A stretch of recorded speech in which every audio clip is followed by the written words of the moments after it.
शाहिद हसन सिद्दीकी साहब, सबसे बड़ा जो एतराज़ आ रहा है ऑपोजिशन का वो 3.94% जो ग्रोथ रेट है, जो गवर्नमेंट कह रही है कि जी हम यहाँ तक पहुँच गए, बल्कि हम इससे भी आगे निकल गए हैं, 4% भी शायद क्रॉस कर गए हैं।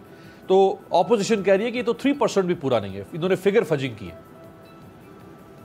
देखिए, पहली बात तो ये है कि ये गवर्नमेंट ने प्रोजेक्शंस दी हैं पिछले महीने की परफॉर्मेंस पर। अभी तो जून क्लोज ही नहीं हुआ, मगर मुझे जो खौफ है, मुझे जो डर है, चूंकि हमारा और आपका ये मुल्क है, मैं कुछ हकाइक बताना चाहता हूं जो आपने बात की है।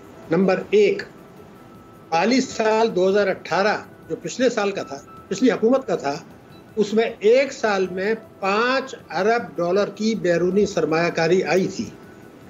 इस हुकूमत के दौर में 2 साल और 9 महीने में $3 अरब की बैरूनी सरमायाकारी आई है, यानी $11 अरब का बैरूनी सरमायाकारी में झटका लगा।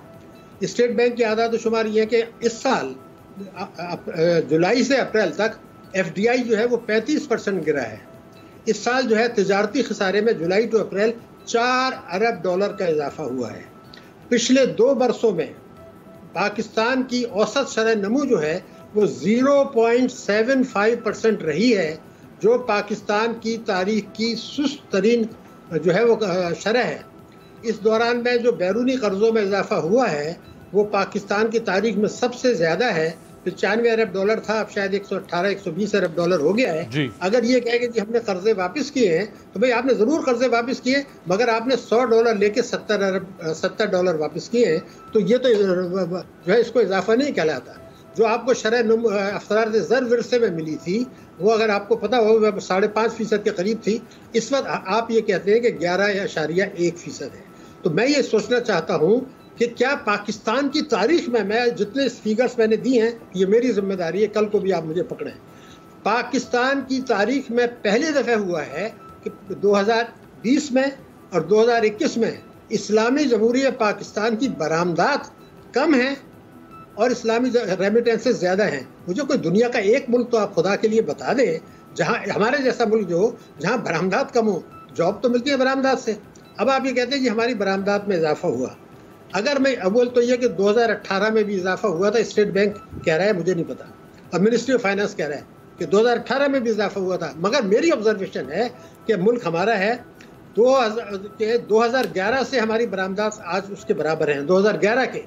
मैं ये पूछना चाहता हूँ कि 2011 में $1 86 रुपीज़ का था, आज 154 रुपये का है। कितने पैसे ज़्यादा मिल रहे हैं, बेतहाशा आपने मराद दी। तो अगर आप 2011 की लेवल पे भी नहीं हैं और पहली दफ़े आप तफसीलात से नीचे चले गए, तो फिर ज़रा सोचने का सवाल तो पैदा होता है कि ये हो क्या रहा है। मैं अच्छा शाहिद साहब, ये तो बड़ी एक डिसमल पिक्चर आप रख रहे हैं। आपने बिल्कुल सारा नॉकआउट कर दिया गवर्नमेंट ने, जो क्लेम कर रही है कि जी हमने फला फला काम किए, लेकिन जो वो कह रहे हैं कि हमने ये काम किए, आपको लगता है कि वो ये बिल्कुल सही फिगर कोट कर रहे हैं या फिगर फजिंग है? देखिए, मैं ये कहता हूँ मेरा मुल्क है, मैं अपने मुल्क की जो है ना खराब बुराई तो नहीं बता सकता। आप भरम रखना चाहते हैं कि टैक्स नहीं, मेरे आदात शुमार तो हुकूमत के, मेरा तो कोई डिसमल पिक्चर, मैंने तो कोई राय दी नहीं है। हमारा टैक्स GDP रेशो 2018 से गिर गया। इसकी हुकूमत के 3 वर्षों में, इस हुकूमत के 3 वर्षों में टैक्सों की वसूली का हदफ हासिल नहीं हुआ। हमारा बजट खसारा जो है वो 8% पे जा रहा है। हमारी पॉवर्टी और अनएम्प्लॉयमेंट बढ़ी है। लेकिन एक तमाशा जो हुआ है, मैं तो हैरान होता हूँ कि हमारा मुल्क है, हम लोग क्या कर रहे हैं। मैंने सारी दुनिया में बैंकिंग की है, मुझे पता है, पाकिस्तान में की है। I am one of the senior most banker of this country. मुझे कोई ये बता दे कि किसी बड़े मुल्क में कमर्शियल बैंक, जिसका काम है तिजारती बैंक, उसका काम होता है सनत, तिजारत, ज़राअत, माइक्रो फाइनेंस, एक्सपोर्ट, इसके लिए कर्जे दे ताकि मईशत तरक्की करे। अगर मैं आपको ये बताऊँ कि 2018 में जो हुकूमत में बैंकों ने सरमायाकारी की थी बजट खसारे के लिए, और जो कर्जे दिए थे वो तकरीबन बराबर थे। अब 2020 की जब मेरे पास फिगर आती हैं तो मेरी नींद हराम हो जाती है। हुकूमत जो हमने कर्जे दिए हैं 22 करोड़ की आबादी में, तमाम बैंकों ने वो दिए हैं 8,500 अरब के। लेकिन क्या आप हैरान होंगे कि कमर्शियल बैंक बजट खसारे के लिए और दूसरी चीज़ों के लिए इन्वेस्टमेंट कर रहा है 11,500 अरब रुपया, यानी 3,000 अरब रुपए का ये फर्क पड़ गया। आपने 3,000 अरब रुपया निजी शोबे को बरामदात के लिए देने के बजाय बजट खसारे के लिए आपने दे दिए हैं। बेसिकली ताकि जो टैक्सों की चोरी हो रही है, ताकि जो एमएसपी दे रहे हैं। तो आप ये बताइए, दुनिया में किसी एक मुल्क में मुझे आप बता दीजिए, बड़े मुल्क में और हमारे अपने मुल्क में 3-3 हज़ार का फर्क। Commercial bank, it's not an investment bank. लेकिन मैं जो आपने एक और जो सवाल किया, वो भी मैं इजाजत दे तो मैं आपको बता दूं कि आप जब ये हुकूमत आई थी तो 124 रुपए का डॉलर था, उसके बाद ये 168 पे ले गए और अब 124 पर है। तो कम, इनका तो रेट तो बहुत है, लेकिन क्या इन्हें एक जुमले में पूरा कर लो फिर हट जाऊंगा। आप ये बताइए कि शौकत तरीन साहब ने 2-3 हफ्ते पहले ये नहीं कहा था कि तहरीक इंसाफ की हुकूमत ने मईशत का बेड़ा गर्क कर दिया? जी बिल्कुल कहा था। अच्छा, शौकत तरीन साहब ऑनवर्ड में आगे उस पर बात करना चाहूंगा। जारी बात, अब नया फाइनेंस मिनिस्टर, नया रिजीम होगा, कैसे आप रेट का बता रहा था ना कि उन्होंने ये कहा था कि जो रेट बढ़ा, जो गिराए गए थे रुपए के, वो गलत थे, तो आपने उसको थोड़ा सा एडजस्ट किया है। अब आप उसको कहते हैं बिल्कुल ठीक है, बिल्कुल ठीक है। मुजम्मिल साहब, आपसे पहले जरा सलमान शाह साहब, सर ये तो इन्होंने तो बिल्कुल सब क्रॉस लगा दिया है कि कोई अच्छी गुडी पिक्चर नहीं है इकोनॉमी की पाकिस्तान की।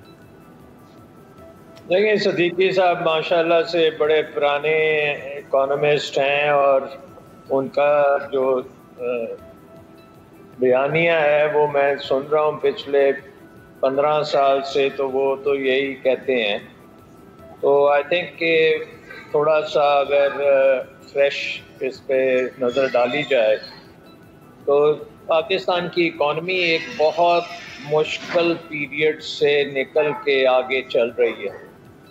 और ये सिचुएशन जो है, एक तो नंबर 1, आप तकरीबन एक बैंकरप्ट इकॉनमी 2018 में आपको मिली, और उस वक़्त आप बैंकरप्ट इसलिए थे कि आपका 20,000 अरब मतलब 20 अरब का करंट अकाउंट डेफिसिट था, और कर्जे आपने तकरीबन 10 अरब के वापस करने थे उस पीरियड में, और आपकी रिजर्व्स तकरीबन रोज़ाना $100 मिलियन से कम हो रहे थे।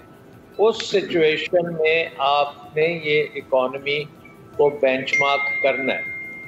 अब उसके बाद जो पिछले आपने 18 महीने देखे हैं, उसमें जो मुश्किलात आई हैं ये सबको पता है। बट वो जो प्रोग्राम था IMF के साथ, वो इसलिए था कि आप अपने एक किस्म के डेट ड्रिवन इकोनॉमी चला रहे थे, और वो डेट आना अब बंद हो गया था। तो जो पुराने हिसाब किताब थे वो आपको चुकाने की ज़रूरत थी, इसलिए आपको IMF के पास भी जाना पड़ा और IMF की शराइत भी माननी पड़ी, और कहीं उनकी शराइत सख्त तो ज़रूर थी, लेकिन वो हमारे लिए ज़रूरी भी थी। सब्सक्राइब करें और बेल दबाएं ताकि कोई खबर रह न जाए।